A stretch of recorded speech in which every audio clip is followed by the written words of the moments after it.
2026 சட்டமன்ற தேர்தலில் தனி பெரும்பான்மையுடன் எந்த கட்சியும் ஆட்சி அமைக்க முடியாது என கூறிய பாஜக மாநில தலைவர் அண்ணாமலை மக்கள் மாற்றத்தை விரும்புவதாக தெரிவித்தார். So I am very certain 2024 elections is ground changing.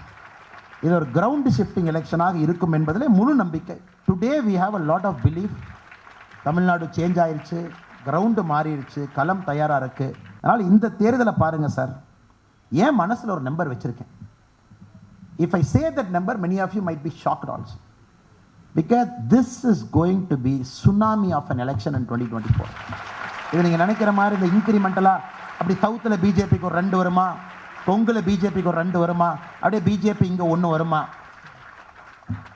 Complete sweep options உங்களுக்கு நிறைய வரப்போகுது. You have Dravidian parties on one side, you have parties like BJP on one side, then you have parties like actors party on one side. Everybody says I'm going to be fresh, I'm going.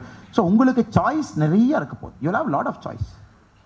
இதுவா இந்த ஃபேக்ஷனா அந்த ஃபேக்ஷனா, பிஜேபியா or maybe some other new பார்ட்டியா.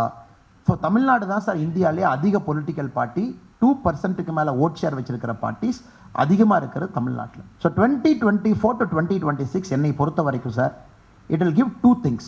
One, 100% nobody is going to form a majority government in 2026.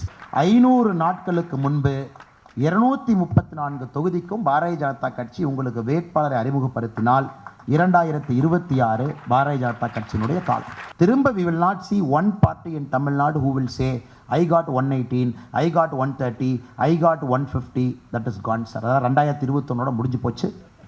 2026 either we will go for a pure alliance. செய்திகளை உடனுக்குடன் தெரிந்து கொள்ள உடனே சப்ஸ்கிரைப் பண்ணுங்க.